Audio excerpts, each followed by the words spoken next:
This is video number 7 out of 28 about functions in Python. इस video में हम functions के बारे में पढ़ेंगे कि functions कितनी तरह की होती हैं और उनको कैसे लिखा जाता है Python में. Learning outcome. The learning outcome of this video is to understand what a function is and why we use it.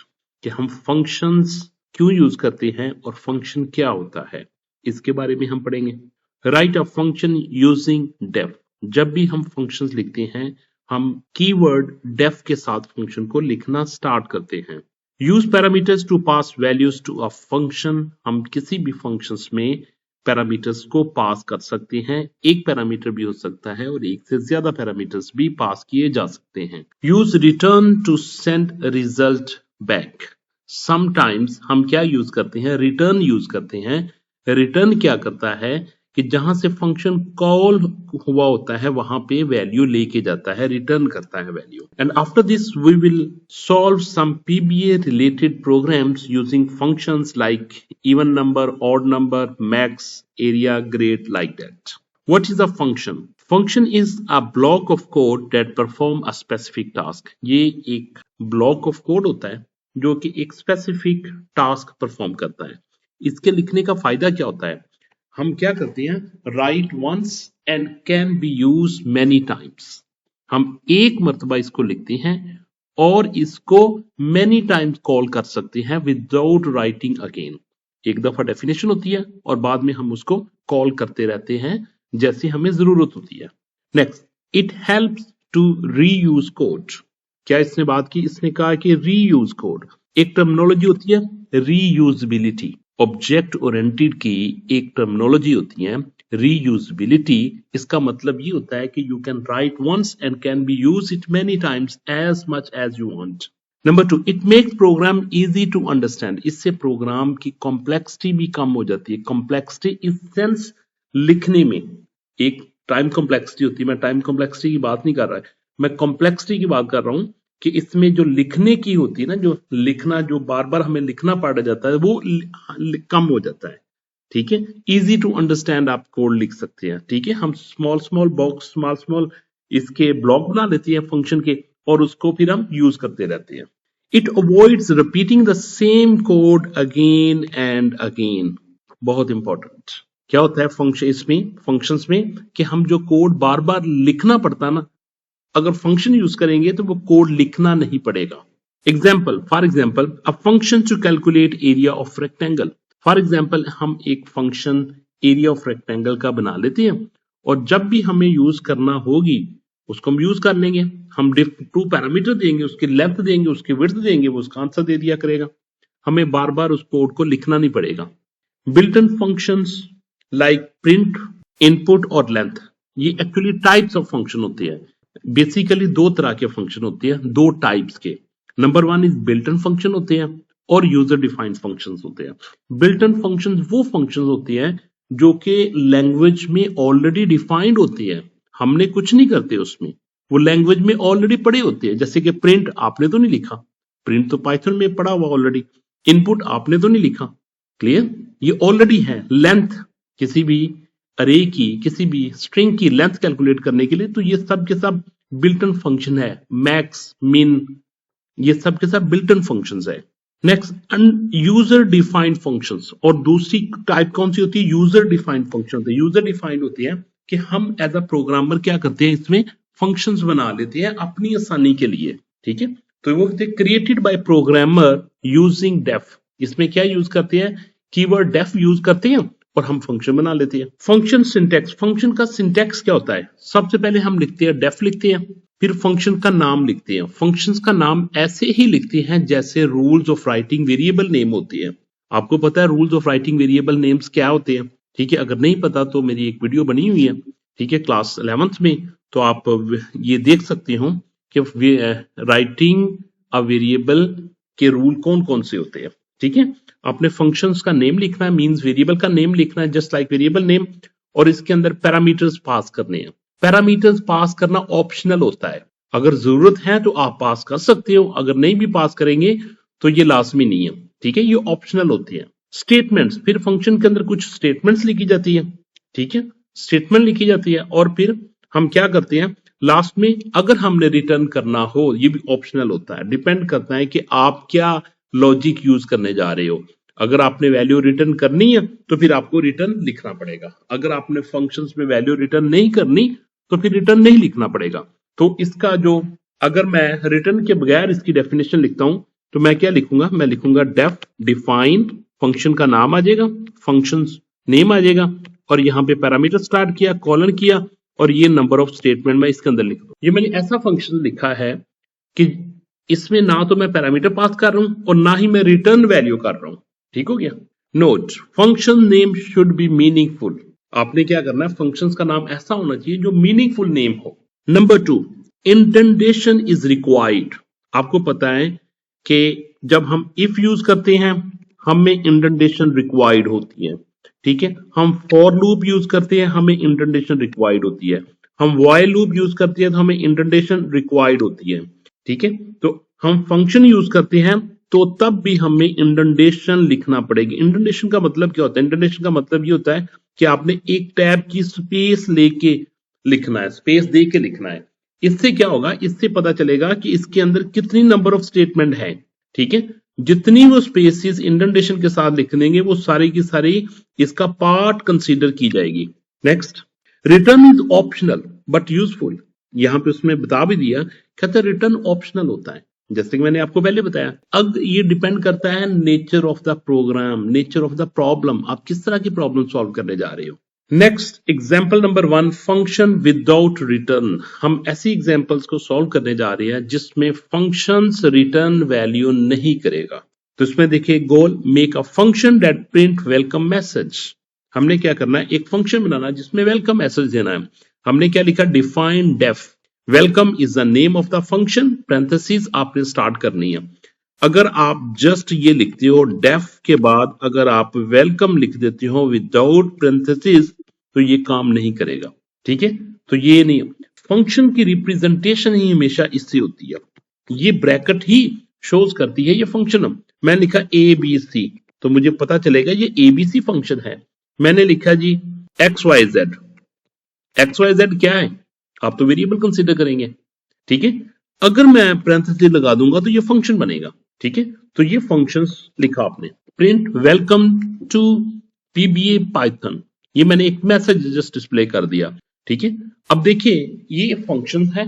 ठीक है, ये फंक्शंस का हेडर हो गया जो कि फंक्शन को डिक्लेयर करेगा, और ये फंक्शन की बॉडी है और यहां तक फंक्शन एंड हो जाता है, ये फंक्शन एंड हो गया यहां तक। ठीक है, अब जब हमारा प्रोग्राम स्टार्ट करेगा, पाइथन प्रोग्राम जब स्टार्ट करेगा, कोई भी प्रोग्राम होता है, कोड प्रोग्राम हो, सूडो कोड हो, एल्गोरिथम हो, वो आपको पता है always start from top to bottom, top to bottom move करता है और लेफ्ट टू राइट मूव कर रहा होता है। ठीक है, तो मैं स्टार्ट करूंगा तो पहली लाइन मुझे डेफ मिलेगी, तो इंटरप्रीटर इसको कंसीडर करेगा कि ये एक फंक्शन है, उसकी मेमोरी में आ जाएगा, बस इससे कोई फर्क नहीं पड़ेगा भी। नेक्स्ट स्टेटमेंट उसको मिली वेलकम, जब उसको वेलकम स्टेटमेंट मिली तो इसने क्या देखा, इसने आगे ये चीजें देखी, यानी कि ब्रैकेट लगी हुई है जो शो करता है फंक्शंस है। तो क्योंकि ये ऊपर से ये फंक्शन पढ़ के आ चुका है, मेमोरी में उसके स्टोर है, तो वो क्या करेगा, यहां से फिर वो मूव करेगा इसकी तरफ, वेलकम की तरफ। और इसके अंदर क्या लिखा हुआ, इसके अंदर अब जो एक ही स्टेटमेंट लिखी हुई ना, वेलकम टू पीबीए पाइथन, अगर इसके अंदर हजारों स्टेटमेंट भी लिखी होगी तो वो क्या करेगा, बंडल ऑफ स्टेटमेंट को इसकी जगह सारी की सारी वो परफॉर्म कर देगा, चाहे वो प्रिंट हो, चाहे वो स्टेटमेंट लिखी हो, चाहे इसके अंदर लूपिंग हो, जो भी काम हो वो इसकी जगह फंक्शंस को, यानी कि ये वेलकम लिखा हुआ ना, इसकी जगह वो सारा का सारा ये कोड लिख देगा जो इस फंक्शन में लिखा हुआ है। Clear, I hope you can understand this. Next example number 2, parameters plus return. इसमें क्या करने जा रहे हैं, हम वैल्यू रिटर्न करने जा रहे हैं। Make a function to add two numbers and return the sum. हम ऐसा फंक्शन बनाने जा रहे हैं जो क्या करेगा, 2 नंबर्स लेगा और फिर क्या करेगा, उसका सम रिटर्न हमें करेगा। ठीक है, तो हमने क्या लिखा, डिफाइन, ये देखिए ये फंक्शन की डेफिनेशन है, ये इंटरप्रेटर रीड करेगा और अपनी मेमोरी में स्टोर कर लेगा इसको। ठीक है, ये क्या डेफिनेशन मिली। ठीक है, इसके बाद पहली स्टेटमेंट इसको मिलेगी एक्स। ठीक है, आपको पता है कि लेफ्ट साइड को वो सॉल्व करेगा, लेफ्ट साइड में क्या लिखा हुआ, इनपुट लिखा हुआ, तो इनपुट से क्या होता है, इनपुट से यूजर डिफाइंड वैल्यू मिलती है, वो किस में वैल्यू स्टोर हो जाएगी, वो एक्स में। सपोज आपने एंटर कर दिया 10, नेक्स्ट स्टेटमेंट अगेन इनपुट है, उसमें आपने एंटर कर दिया 20। अब एक्स में क्या आ गया, एक्स में 10 आ गया और बी और वाई में 20 आ गया, यानी एक्स में यहाँ पे 10 आ गया और यहाँ पे क्या आ गया, वाई में 20 आ गया। ठीक है, अब रिजल्ट इक्वल टू, आपको मैंने पहले भी बताया हुआ है कि जब एक्सप्रेशन लिखा जाता है इक्वल टू के साथ, तो सबसे पहले राइट साइड को वो एवेलुएट करता है, सॉल्व करता है। इसकी राइट साइड पे क्या लिखा हुआ है, इसकी राइट साइड पे फंक्शन कॉल हो रही है। ठीक है, इसको क्या कहते हैं, जो लिखा हुआ ये कह रहा फंक्शन कॉल किया जा रहा है, इसमें कॉलिंग ऑफ द फंक्शन हम कह रहे हैं, फंक्शन कॉल है ये। यहाँ पे फंक्शन कॉल हुई एड, तो ये क्या करेगा, एड यहां से मूव करता हुआ, मींस के यहां से कंट्रोल हमारा ट्रांसफर होगा इस एड के पास। ठीक है, और जो 10 वैल्यू है वो सेव होगी इस वाले ए में, और जो 20 वैल्यू है y की वैल्यू जो कि 20 है वो स्टोर की जाएगी बी में।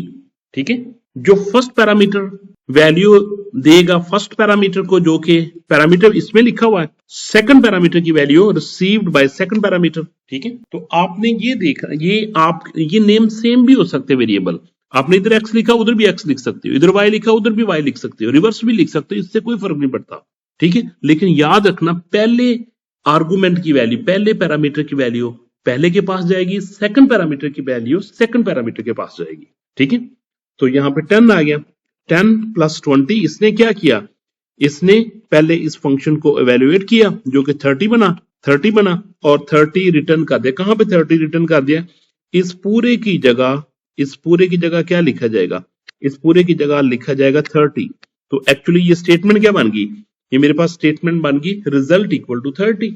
अब रिजल्ट के पास वैल्यू क्या आ गई 30, तो सम इक्वल टू ये label as a message show करेगा और रिजल्ट में क्या पड़ा हुआ 30 पड़ा हुआ। तो आप यहाँ पे रिजल्ट लिखा हुआ ना, आप ये फंक्शन रिजल्ट की बजाय आप डायरेक्ट इस फंक्शन को भी कॉल कर सकते हो। इसमें आप ऐड लिखें और यहाँ पे x, y लिख दें, या यहाँ पे कोई डायरेक्ट वैल्यू भी लिख सकते हो। Common mistake, avoid these things. Number 1 is, आप क्या कॉमन मिस्टेक करते हो, defining function but forgetting to call it.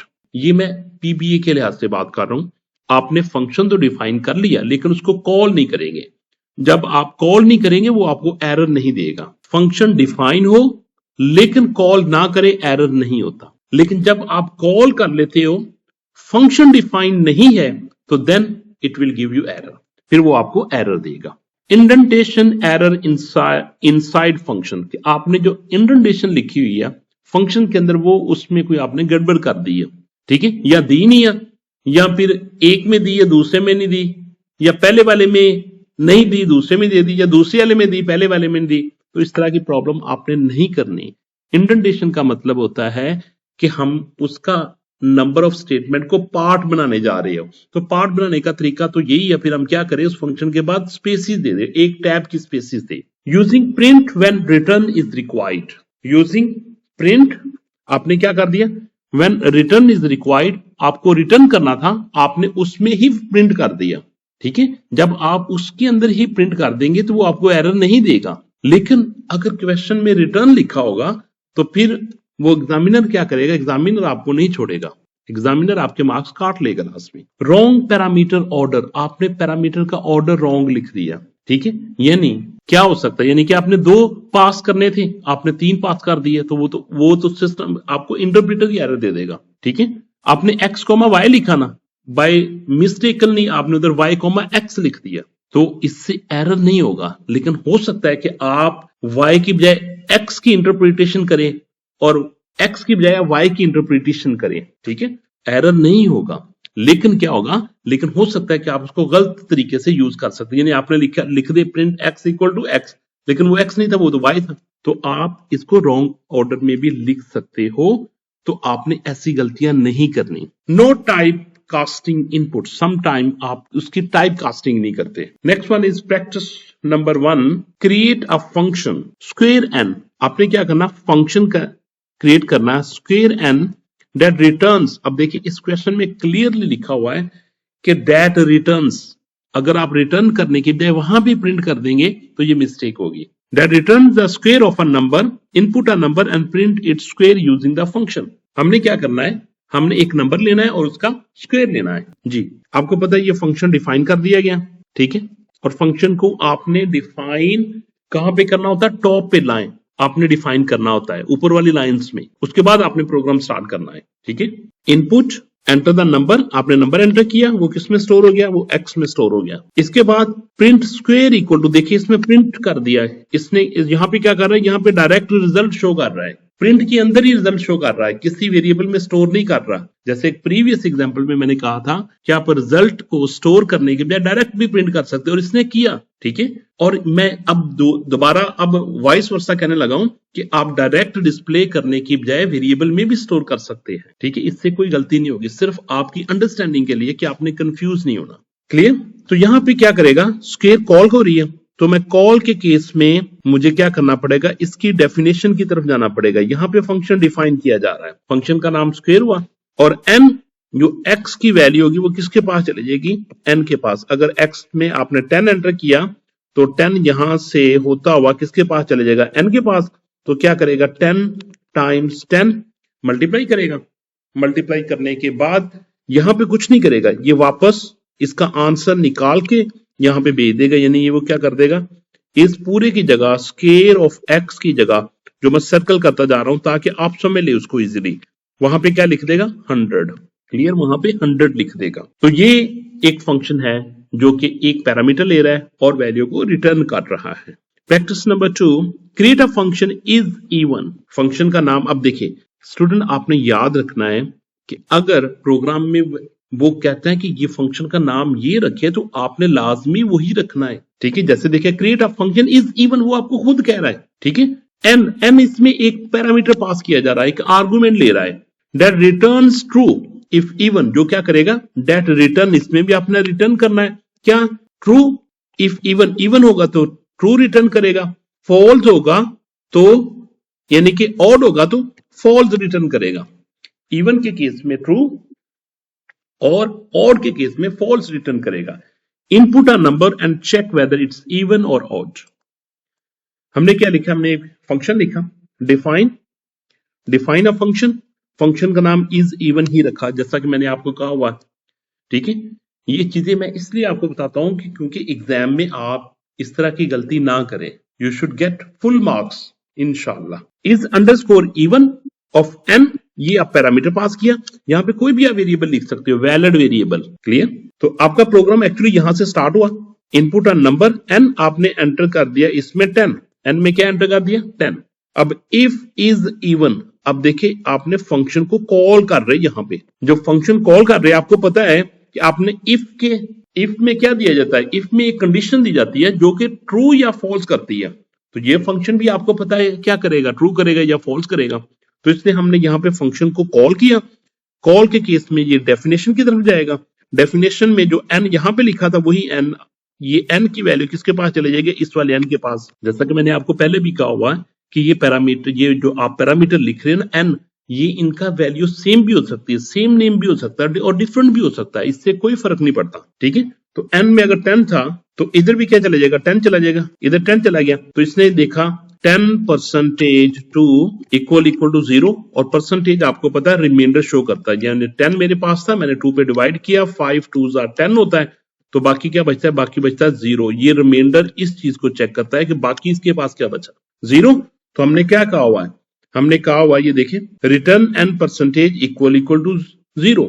तो ये क्या हो जाएगा, अब देखिए ये फंक्शन लिखे, फंक्शन में मैं लिखा हुआ है n% टू इक्वल टू 0, तो ये भी 0 इक्वल टू 0 बन गया। तो ये कंडीशन क्या बनी, ये कंडीशन ट्रू बनी, तो वो ऑटोमेटिकली यहां से क्या चला जाएगा, ट्रू इसके पास चला जाएगा। अगर इसमें 1 बचता, n% टू इक्वल टू 0, अगर n इसमें 1 बचता तो 1 इक्वल टू 0 नहीं, तो ये फॉल्स रिटर्न करता, ठीक है। तो ये यहाँ पे कंडीशन लिखी हुई है, ठीक है। तो ये कंडीशन क्या रिटर्न करेगी, या तो ट्रू करेगी या फॉल्स करेगी, वही ट्रू या फॉल्स यहाँ पे आ जाएगा। यानी इसके पास क्या लिखा जाएगा, इफ ट्रू आएगा या तो ट्रू आएगा, या क्या आएगा, या फॉल्स आएगा। अगर ट्रू आएगा तो ये प्रिंट कर देगा नंबर इज इवन, अगर फॉल्स आएगा ये कहेगा नंबर इज ऑड। क्लियर हो गया? नेक्स्ट मूव करते हैं। Practice video number 3, practice 3, create a function max to a, b that returns the maximum of two numbers। अब देखिए यहाँ पे फंक्शन का नाम ऑलरेडी गिवन है, आपने यही नाम यूज करना है, that returns the maximum of two numbers। इसका बेहतर सोल्यूशन यही बनता है कि आप इस वीडियो को पास करें और ट्राई करें आप इस प्रोग्राम को करने का, ठीक है। तो फिर आप मेरे साथ कंपेयर कीजिएगा। चले मैं आपको आंसर देता हूं इसका। def max2 same name, it will take two parameters a and b and they are checking if a greater than b। Return क्या करेगा, a रिटर्न करेगा, else रिटर्न क्या करेगा, b रिटर्न करेगा। ये सब की सब क्या हुई, ये डेफिनेशन में आ गया सारा, ये फंक्शन की डेफिनेशन होगी। तो आपका प्रोग्राम यहां से स्टार्ट होगा। Float input enter a number x, आप फ्लोट भी ले सकते हो, इंटीजर भी ले सकते हो, इससे कोई फर्क नहीं पड़ेगा, ठीक है।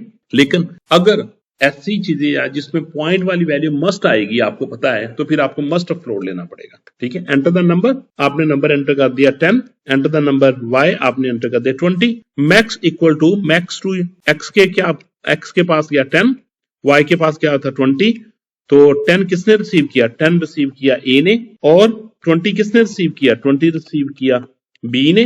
तो यहाँ पे क्या लिखा हुआ, 10 ग्रेटर देन 20 है, क्या 10 बड़ा होता है 20 से, नो। तो ये रिटर्न क्या कर देगा, ये रिटर्न b कर देगा, और b के केस में क्या लिखेगा, मैक्स इक्वल टू 20, ठीक है।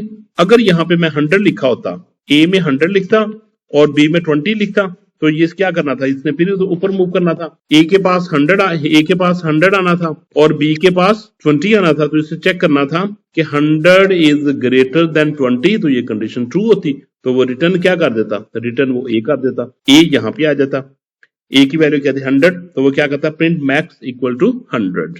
नेक्स्ट प्रोग्राम की तरफ मूव करते हैं। Practice 4, create a function area underscore rect l, w, l means length, w means width, that returns the area of rectangle. क्या रिटर्न करेगा, ये भी रिटर्न करेगा एरिया ऑफ रेक्टेंगल, और आपने क्या करना है, इनपुट लेंथ लेनी है and width and print area, और आपने एरिया को प्रिंट करना है। डिफाइन, फंक्शन डिफाइन किया गया with the name of area underscore rect.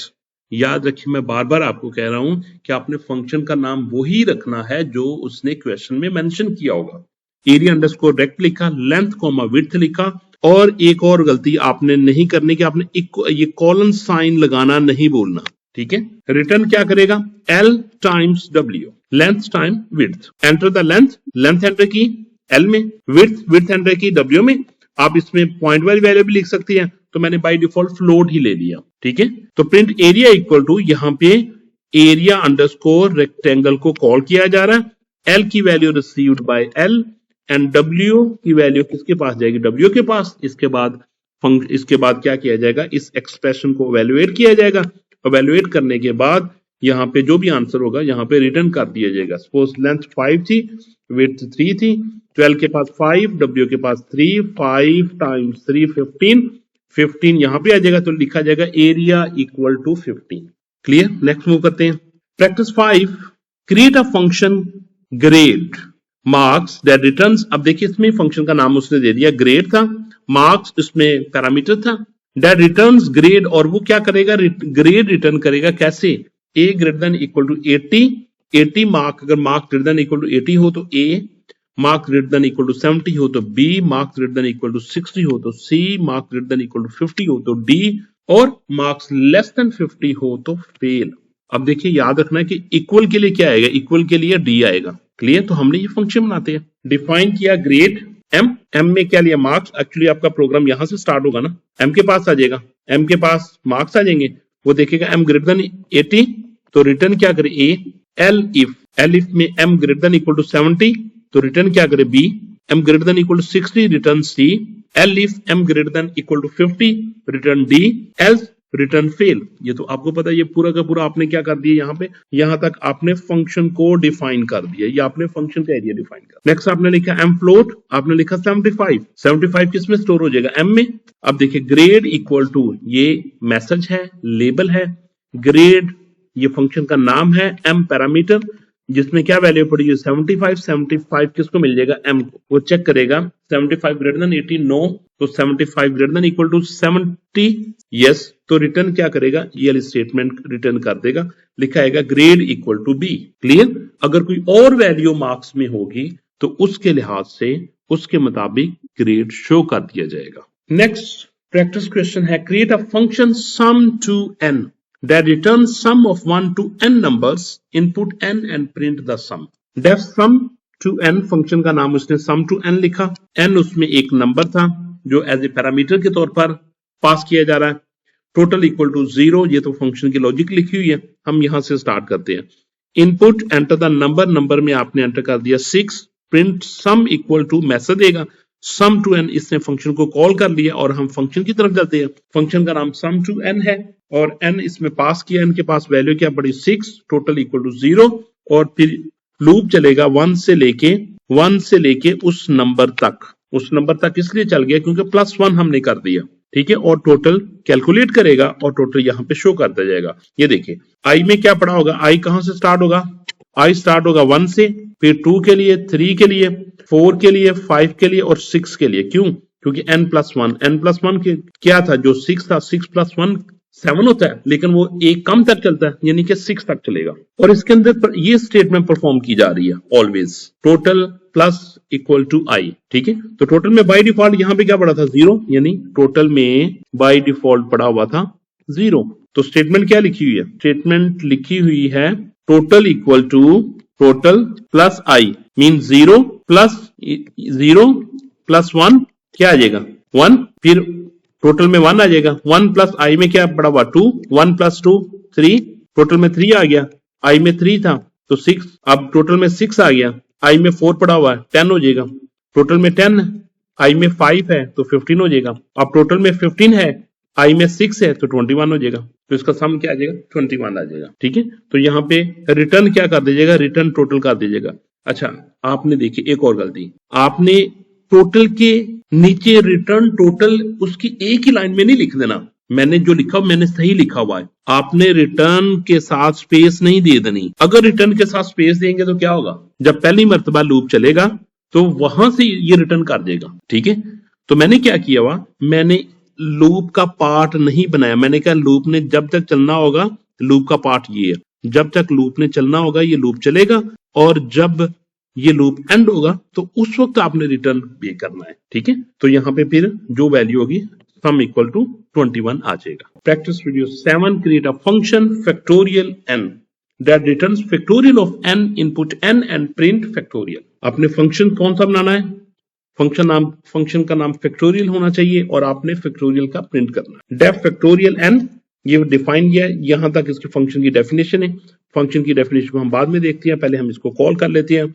Enter the number आपने एंटर किया 5, n में आपने क्या एंटर किया 5, प्रिंट फैक्टोरियल, ये मैसेज आएगा और यहाँ पे फंक्शन की डेफिनेशन के पास जाएगा। फंक्शन की डेफिनेशन, ये फंक्शन की डेफिनेशन लिखी हुई है और यहाँ पे n के पास क्या पड़ा होता 5, यहाँ पे 5 चला जाएगा, ठीक है। और फैक्ट इक्वल टू 1, मैंने पिछली वीडियो में भी बताया था कि जब आपने मल्टीप्लाई करना हो तो जो डिफॉल्ट में जो इनिशियलाइजेशन करनी है वेरिएबल में वो 1 से होगी, जब आपने सम करना हो तो उसमें वेरिएबल में क्या वैल्यू होनी चाहिए, गेस करें 0। ओके, तो यहाँ पे मैं क्या करूंगा, मैं यहाँ पे लिखता हूं, ये स्टेटमेंट मैंने लिखी हुई है, मैंने लिखी सपोज यहाँ पे मैं आई की वैल्यू लिख लेता हूँ, ठीक है। आई की वैल्यू कहां तक मूव करेगी, n+1 मीन 1 से लेके 5 तक, ठीक है। तो मैं यहाँ पे 1 लिखा, 2 लिखा, 3 लिखा, 4 लिखा, 5 लिखा और फैक्टोरियल स्टेटमेंट हमारे पास लिखी हुई है fact equal to fact times i, fact time i. By default fact में क्या पड़ा हुआ है 1 पड़ा हुआ, यहाँ पे क्या आएगा 1, आई में क्या पड़ा हुआ, आई में 1 पड़ा हुआ 1, तो 1 यहाँ पे आ गया, तो टोटल आंसर क्या आ गया 1 टाइम 1, फैक्ट में 1 आ गया। जब आई की वैल्यू 2 हो जाएगी तो फैक्ट में प्रीवियस वैल्यू 1 पड़ी हुई थी 1, ये 2 आ जाएगा। आई की वैल्यू 3 हो जाएगी तो फैक्ट में प्रीवियस वैल्यू क्या पड़ी हुई है 2, यहाँ पे 6 आ जाएगा। तो जब आई की वैल्यू 4 हो जाएगी तो फैक्ट में प्रीवियस वैल्यू पड़ी हुई थी 6, यहाँ पे 24 हो जाएगा। और फिर आई की वैल्यू 5 हो जाएगी, 25 इंटू 4 5 टाइम्स 24 इक्वल टू 120, तो इसमें आंसर क्या आ जाएगा 120। तो जब लूप एंड हो जाएगा, यहाँ पे लूप एंड हो रहा है, तो ये इसके बाद क्या कर दिया जाएगा, रिटर्न कर दिया जाएगा किस जगह पे, जहां से ये फंक्शन आया था। फंक्शन इस जगह से आया था, ठीक, यहां से फंक्शन कॉल की जा रही थी, तो यहाँ पे क्या लिखा जाएगा, यहाँ पे लिखा जाएगा 120, लिखेगा वो factorial equal to 120। What is the difference between print and return in a function? आपने बताना है कि प्रिंट और रिटर्न फंक्शन में क्या काम करते हैं। Answer, print display output on screen but doesn't send value back to the calling position. Return क्या करता है? Return send value back to where function was called and can be stored in a variable, or you can display the output direct. Summary, what you will do, what we have done here, function make code reusable and clean. Are you agree? Number 2, use def to create function. Okay, then use parameters to pass the data, use return to get the result, and checklist if you are working with the functions, then what kind of thing you should remember. Number 1 is function is defined correctly. Okay. Number 2, function is called correctly. Okay. Correct parameters and returns have been used in the functions and calling a function clearly output. Okay. Program number 1, welcome to function. आपने क्या करना है? आपने एक programme बनाना है जिसमें आपने functions बना के आपने वेलकम उसमें कॉल करना है। तो आपने क्या लिखा? डिफाइन वेलकम, फंक्शन डिक्लेयर किया और उसके बॉडी में लिया, क्या लिख दिया? Welcome to PBA Python and welcome. और यहाँ पे मैं क्या कर रहा हूँ? ये मैं लाइन नंबर 5 में फंक्शन को कॉल कर रहा हूँ। मैंने रन किया तो इसके आउटपुट देखते हैं, वो क्या करेगा? Welcome to PBA Python program. Okay, इस तरीके से आपने क्या किया? फंक्शंस को डिफाइन कर दिया और फंक्शन को कॉल कर दिया।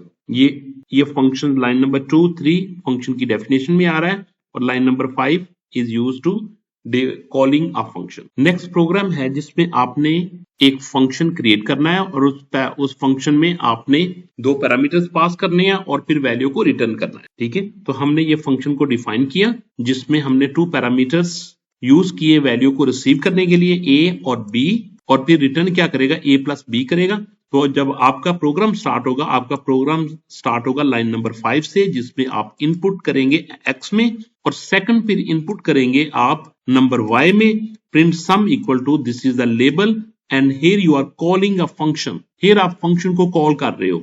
जब कॉल करेगा तो वो डेफिनेशन की तरफ जाएगा। ये डेफिनेशन में क्या लिखा हुआ है? x की वैल्यू a के पास जाएगी, y की वैल्यू b के पास जाएगी। तो रिटर्न a प्लस बी, यहां पे a प्लस बी को ऐड किया जाएगा और वापस इसी जगह पे उसकी वैल्यू लेके आएगा। तो सम, अगर a में आपने 10 एंटर किया हुआ, b में 20 एंटर किया हुआ, तो सम क्या लिखेगा? Sum equal to 30। मैं रन करके दिखाता हूं। ठीक है, मैंने प्रोग्राम को रन किया, a की वैल्यू एंटर की जो कि 10 है, b की वैल्यू y की वैल्यू एंटर की जो कि 20 मैंने एंटर करता हूं, तो सम इक्वल टू 30 डिस्प्ले कर रहा है। प्रोग्राम नंबर 3 में हम एक ऐसा फंक्शन लिखने जा रहे हो जो फंक्शन का नाम स्क्वेयर है, जो क्या करेगा? एक पैरामीटर एज ए इनपुट लेगा और उसका स्क्वेयर रिटर्न करेगा। लाइन नंबर 5 से हमने प्रोग्राम स्टार्ट किया। एंटर द नंबर आपने एंटर किया suppose 5, square equal to this is the label and square of n। यहाँ पे फंक्शन को कॉल करने जा रहे हैं। कॉल करते वक्त वो फंक्शन की डेफिनेशन के पास जाएगा और वहां पे क्या लिखा हुआ? स्क्वेयर n की वैल्यू रिसीव करेगा n, और यहाँ पे n टाइम्स n को मल्टीप्लाई करेगा और रिटर्न कर दिया जाएगा इस जगह पे जहां से फंक्शन कॉल हुआ था। क्लियर? तो स्क्वेयर इक्वल टू स्क्वेयर लिखा जाएगा। मैं रन करता हूं तो मैंने नंबर एंटर किया 5, तो क्या कहेगा? Square equal to 25। Program number 4 is about even and odd function. आपने क्या करना? आपने फंक्शन डिफाइन करना with the name of is even because it's mention in the question. Is underscore even, यहाँ पे आपने पैरामीटर पास किया n जो कि वैल्यू रिसीव करेगा। Return n percentage two means remainder operator true equal to 0। अगर ये ट्रू होगा तो यहां से क्या रिटर्न करेगा? वो ट्रू रिजल्ट रिटर्न करेगा। अगर ये फॉल्स हुआ तो यहां से फॉल्स रिटर्न करेगा। तो मैंने क्या कंडीशन लिखी? मैंने लिखा इफ इज इवन n, तो यहां क्या फंक्शन लेके आएगा? यहाँ ट्रू लेके आएगा या false लेके आएगा। In case of true, it will print even number. In case of false, it will execute this line, that is print odd number. I'm going to run the program and I'm going to enter the value 20. In case of 20, it will shows even number. I'm going to run it again. For odd case, for example 19, it will shows me odd. Program number 5 is about maximum of two numbers. They will return the max number. तो हमने क्या किया? हमने program run किया तो input ली, वो input store कर ली A में, सेकंड इनपुट स्टोर की हमने B में, max equal to this the label, और यहाँ पे फंक्शन को कॉल किया, फंक्शन कॉल करते वक्त डेफिनेशन पे जाएगा, और डेफिनेशन पे हमने क्या लिखा, और define max two, it's a name of the function a comma b, a and b is a receiver that will receive the value from the parameters from where function has been called. If a greater than b, अगर a b से बड़ा हुआ तो return क्या कर दी जाएगा, a की value return कर दी जाएगी, अदरवाइज b की वैल्यू रिटर्न कर दी जाएगी। तो यहाँ कहाँ पे रिटर्न होगी, इस जगह पे वो वैल्यू रिटर्न होगी। यानी मैक्स अगर a बड़ा होगा तो a की वैल्यू लिखी जाएगी मैक्स के सामने, अगर b बड़ा होगा तो लिखा जाएगा मैक्स इक्वल टू b की वैल्यू। रन करके देखते हैं हम। मैं 10 एंटर करता हूँ a में और 20 एंटर करता हूँ b में, तो वो 20 कहेगा 20 मैक्स इज 20। वाइस वर्सा करने से वो क्या कर देगा, वो a की वैल्यू को ग्रेटर कर देगा। Program number 6 is about area of rectangle function. हमने कॉल करते हैं लाइन नंबर 5 पे, हम इनपुट ले रहे हैं जो कि वैल्यू स्टोर की जा रही है L में, नेक्स्ट इनपुट लेंगे जो कि W में स्टोर की जा रही है, area equal to this is a label, and here I am going to call a function with the name of area underscore rect by parameters. I'm passing two parameters L and W, value of L and value of W, and this is received by value of L and W in a definition of the function. तो यहाँ पे क्या कर दिया जाएगा, return कर दिया जाएगा L टाइम्स W, L और W को मल्टीप्लाई करके जो आंसर निकलता होगा वो रिटर्न कर दिया जाएगा इस जगह पे। तो आपके सामने क्या लिखा जाएगा, एरिया इक्वल टू आगे जो उनका प्रोडक्ट होगा मल्टीप्लीकेशन हो। तो इसको मैं रन करके देखता हूँ, मैं एरिया मैं लेंथ लिखता हूँ उसके 5 और विड्थ लिखता हूँ 3, तो answer will be 15, area equal to 15। इस प्रोग्राम में हम क्या करने जा रहे हैं, हम फंक्शंस बनाने जा रहे हैं जिसमें हम क्या करेंगे, एक पैरामीटर पास करेंगे और वो उसके मुताबिक हमें ग्रेड रिटर्न करेगा। तो हमने क्या किया, लाइन नंबर 14 से प्रोग्राम को रन किया। रन करेंगे तो वो मार्क्स m में एंटर कर देगा। m मैं एज ए पैरामीटर पास कर रहा हूं ग्रेड में, ठीक है। तो m की वैल्यू कौन रिसीव करेगा, लाइन जहां पे डेफिनेशन डिफाइन किया जा रहा है जो कि लाइन नंबर 2 में ग्रेड m वैल्यू जहां पे आ जाएगी। m की वैल्यू जो मार्क्स आप एंटर करेंगे और वो चेक करेगा कि मार्क्स m ग्रेटर देन 80 हो तो रिटर्न a करेगा, marks greater than equal to 70 हो तो b, marks greater than equal to 60 हो तो c, marks greater than equal to 50 हो तो d, एल्स वो क्या रिटर्न कर देगा, फेल। तो अगर आपने मार्क्स लिखे होंगे 100 तो क्या करेगा, 100 m में आ जाएगा। तो ग्रेड इक्वल टू, ये फंक्शन कॉल हुआ, यहाँ पे क्या आएगा 100 is greater than equal to 80, yes return a आ जाएगा। तो वो क्या कहेगा, ग्रेड इक्वल टू a, जो कि आपका ग्रेड होना चाहिए इंशाल्लाह। नेक्स्ट प्रोग्राम है कि जहां पे हम क्या कर रहे हैं, हम कोई भी नंबर एंटर करेंगे और उसका सम कैलकुलेट करेंगे। और हमने क्या किया, हमने फंक्शन की डेफिनेशन लिखी। फंक्शन की डेफिनेशन में क्या लिखा, हमने एक पैरामीटर लिखा जो कि वैल्यू को रिसीव करेगा। फिर टोटल इक्वल टू 0, आपको पता है कि आप 0 लिखेंगे सम करते वक्त और 1 लिखेंगे मल्टीप्लाई करते वक्त। आई इन रेंज 1 से लेके उस नंबर के +1 तक जाएंगे, क्योंकि वो नंबर लूप जो नंबर लिखा हो वहां तक नहीं जाता, उससे -1 तक रहता है, ठीक है। तो हम क्या करेंगे, n+1 करेंगे तो फिर n तक जाएगा। Total equal to total plus i, आप ऐसे भी लिख सकते हो और इसको आप ऐसे चेंज भी कर सकते हो, total equal to total plus i, ऐसे भी लिख सकते हो, ठीक है। Total equal to total plus i, इसमें सम करता जाएगा और रिटर्न क्या करेगा, टोटल, ठीक है। तो यहाँ पे हम वैल्यू इनपुट ले रहे हैं और यहाँ पे हम क्या कर रहे हैं, फंक्शन को कॉल कर रहे हैं। तो मैं रन करके दिखाता हूं आपको। अगर मैं वैल्यू इसमें लिखता हूं 10 तो उसको 55 लिखना चाहिए, तो उसने सम इक्वल टू 55 लिखा। क्लियर। प्रोग्राम नंबर 9 है फैक्टोरियल फंक्शन। हम क्या करने जा रहे हैं, जहां पे फैक्टोरियल फंक्शन डिफाइन करने जा रहे हैं। हमने डेफ से स्टार्ट किया, फैक्टोरियल फंक्शन का नाम फैक्टोरियल रख दिया, एन हमने एज ए पैरामीटर लिखा जो कि वैल्यू को रिसीव करेगा। फैक्ट इक्वल टू 1, इसमें 1 डाल दिया, जैसा कि मैंने पहले भी बताया था कि मल्टीप्लाई करते वक्त आपको 1 लिखना है। तो फॉर आई इन रेंज 1 से लेके n+1 तक fact times equal to i, ठीक है। तो ये स्टेटमेंट बिल्कुल ऐसे ही लिखी है जैसा कि आप लिखते हो fact equal to fact time i, ठीक है। ये दोनों स्टेटमेंट सेम है। रिटर्न फैक्ट करेगा, ठीक है। तो जब आप फंक्शन रन करेंगे प्रोग्राम को, अगर इसमें आप नंबर एंटर करेंगे 6 एंटर करेंगे, फैक्टोरियल इक्वल टू, तो फैक्टोरियल फंक्शन कॉल होगा, n की वैल्यू 6 बनेगी और ये 6 रिसीव करेगा ये वाला n, और फिर वो आपको आंसर शो कर देगा। मैं इसको रन करके दिखाता हूं। अगर मैं n एंटर करूंगा तो इसको आंसर देना चाहिए फैक्टोरियल इक्वल टू 720। तो आपको समझ आ चुकी होगी। If you have any doubt please right me in comment.